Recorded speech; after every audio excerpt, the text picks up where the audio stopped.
for Hilda Yabubon, the School Division Superintendent of Isabela City Division.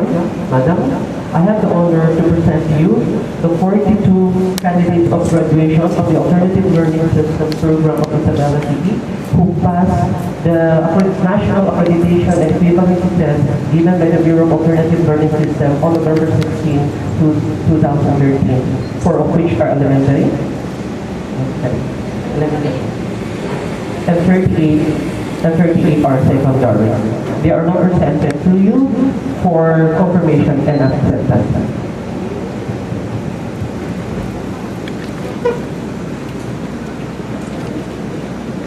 By the authority vested in me as School Division Superintendent of Isabela City Schools Division, I hereby confirm the 42 candidates for graduation of the alternative learning system after they have passed the ALE examination for elementary and secondary, and hereby obtain your graduates. Congratulations. Let us ask for eligible to enroll in the secondary or the elementary classes, and for those who pass the secondary examination, they are now eligible to enroll in college provided with passes. Apunbar Jessica Andahaw.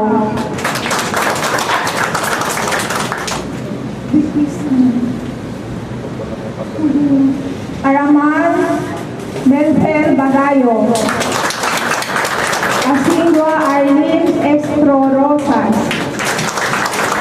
Baro Jan Marlu Rios. Buena Samira Halilun. Gulado Diane Otero. Kadir Nurjana Habibullah. Takulol Al Gamar Sumil.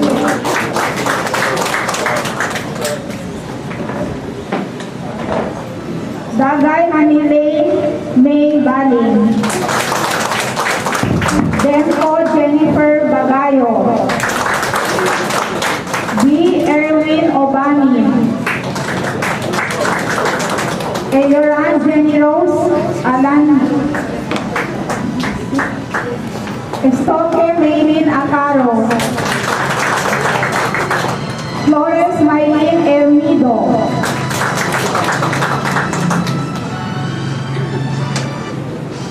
Honoriera Joel Ciano. Jelito Luis Satan Kajili. Ibrahim Kaiser Jalil. Jahili Noraida Dagang. Lim Wilfung Katangko. Maa Noraida Flores. Maa Sabtuin Flores. Mendizabat Angeline San Luis. Naib Santana Jauhari. Luis Marian Bagayo. Jason Francisco Hamiro. Ulang Jumar Cabo. Vidal Joan Marie Polito. And Vidal Vincent Bukoy. Take your seat now.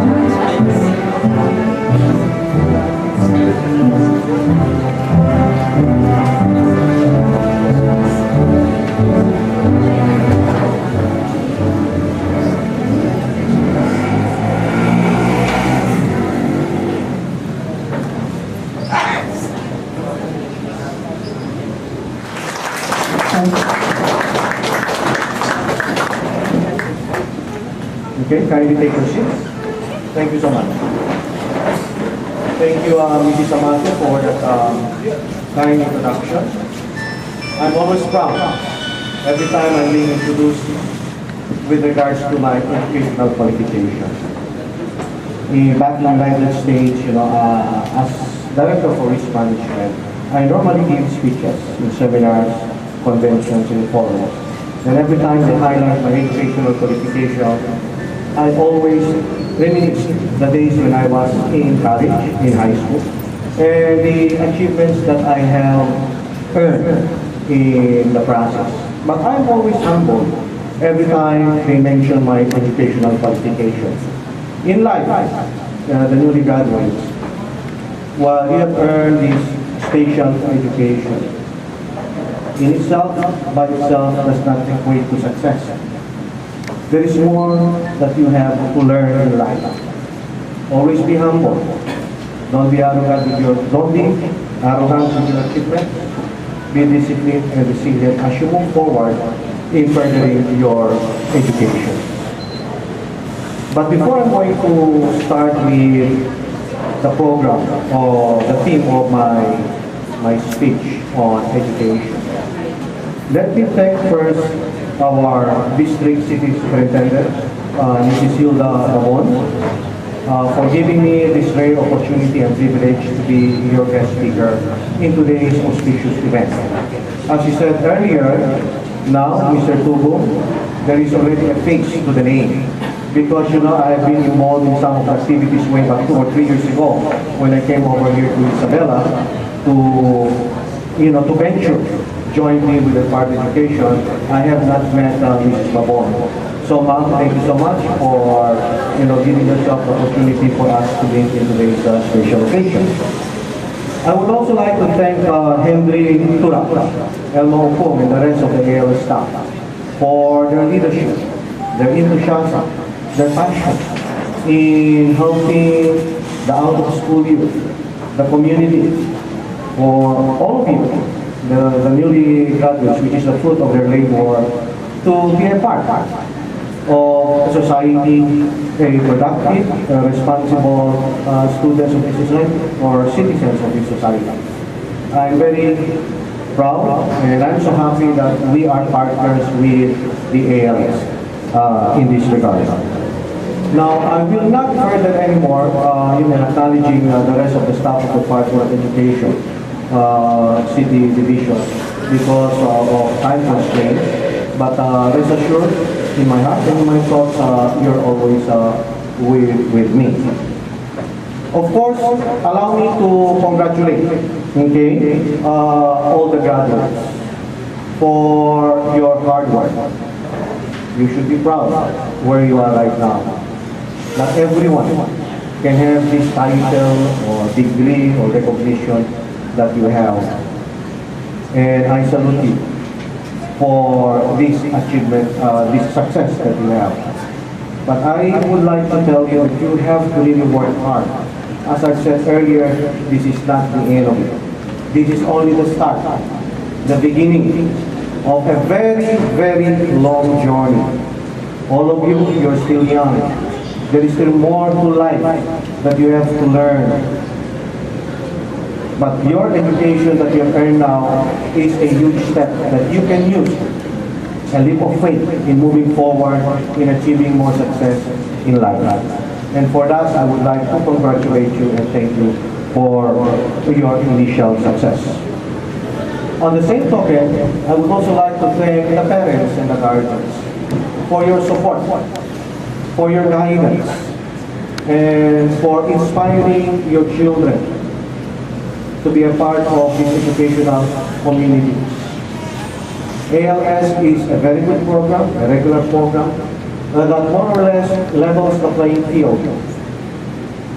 And you have to thank the government and the Department of Education, headed by Hilda Mamon and the rest of the staff, for this significant, noble, laudable program. Because despite your financial difficulties in life, and yet, they level the playing field. Those students who went to formal education or the conventional way of going through school, now with this program, and you as a manifestation, you are now at par with the rest of them. So that's why I'm not surprised that we have this kind of program, the alternative learning system, and hopefully you will generate, or ALS will generate more graduates, because this country, this society, this community in your barangay needs people who are educated. A country, a community, a barangay will only prosper progressively in terms of development, economic progress, if all of our people living in the community are educated. You don't have to be highly educated. It is enough that you have earned a degree, because with that degree, with that knowledge, with that wisdom, then we can build a better community. Earlier, I was introduced by Opencia Somante, briefly, but there were 4 significant events in that resume that were not mentioned by Mrs. Somante. There are 4. One, while I am a holder of a bachelor's degree, but yet I'm not a lawyer, I'm not an attorney. I failed the bar examination twice before I moved to the United States. And why am I saying this to you? With all candor, with all honesty, and proud as well that I failed the bar examination? Because I have a food for thought for you. The goal to success, the formula to success, is the number of times that you stand up every time you fail. If you fail in life, that is not the end of the world. Don't dwell on it. You have to move forward. If you fail in life, there is always a reason and purpose why you failed in life. You have to look to yourself. Why? You have to ask that question. Why you failed? Perhaps you were not disciplined. Perhaps you were not dedicated. Or perhaps you were not committed. Perhaps you were just so lazy. But above all, because God has other plans for you. This is what I thought of at the time when I failed the bar examination. If I passed the bar examination, I could have been a lawyer. Of course, I will serve our province or our city. But I don't know what will happen to me moving forward as a lawyer. I might end up having the same fate just like my late father, because just like him, I'm a crusader also, an advocate. So I thought at the time that God has other plans. And what was the plan of God? The plan of God was for me and my entire family to move to the United States, where now all my children, I have 8 children. Okay, in between, I have 2 wives, and all of us are in the United States, and we are more or less, successful, all my children.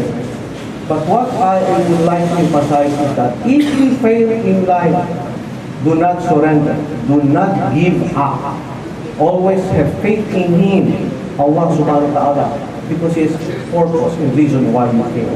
But as I've said, it is not the number of times that you fall, but it's that the number of times that you stand up and fight back and fight hard for your goals and ambition in life. The second thing that, my resume that was not mentioned was, I am not a resident anymore of Basilan. We are not residing anymore here. The 2 rooms are not here anymore physically. But in heart and in mind and in thought and in prayers, the 2 rooms are with you. I come home every year. I have these programs that we have jointly with the Department of Education because we love our country. I have so much passion for our place. I never fail to come to Basilan, despite the imperfections of our country and the imperfections of our government, the basic services, and the delivery of, the leadership that we have, and yet I still love our people. You inspire me, and that's why we are always here in Basilan. And on the same token, this is what I can tell you. In the future, if you're going to finish your education, you earn your bachelor's degree, in one way or the other, 5 or 10% of you might perhaps go abroad and work there. Because it looks like in the Philippines, a family cannot survive not unless 1 or 2 of their children should work abroad, either in Hong Kong or in the Middle East. But always remember this, never turn your back to your country, never turn back to the city and community where you belong. you must return. You must always remember your origin. And that is who I am. If you see that we have already gone, no. I will return back because I love our country, I love our culture, our tradition, and the people. We need to serve our country and our community. In fact, the reason why I'm here in Brazil, because one of my 8 children decided to study here in the Philippines. Out of the 8, 1, and my mother-in-law relatives are from Vega, actually. Okay, decided to study in Cebu. And you know how, as a parent, I am so proud of her for making that bold decision, that step to study here in our country. Because most of the children in America, if you are going to study in America, it's a given. They don't want to return anymore to this country. Because you know how progressive, how developed that country is. Everything is there. Job employment, job opportunities, and all the privileges, the benefits, they have everything there. But why did my daughter decide to study here? It is because she wants this country. She needs this country. She loves this place. She loves these people. Because I am instilled in my children as a parent, we should always instill in our children the values, the traditions, the customs, the culture, the traits of our people. We are not who we are now, if not because of our progenitors, of our ancestors. Okay? So that's why I'm happy that my daughter decided to study here. Now, before I came to Basilan, I made a side trip to Malaysia and Singapore. That's what I normally do. Why am I saying this to you? Because that is also education. Every time you travel, there is always an educational component of it. And when I arrived in the Philippines, I went to Cebu, Davao, and Dumaguete. And every time I go to places, I always observe the people, their customs, their traditions, and how progressive they are. Singapore is a very, very progressive country. Malaysia, 30 years ago, was nothing compared to the Philippines. Malaysia is 10 times better than our country. People are disciplined. People are following the rules and regulations. The country is so great. All the basic infrastructures are present. Same thing with Cebu, with Davao, with Dumaguete. Why are they successful?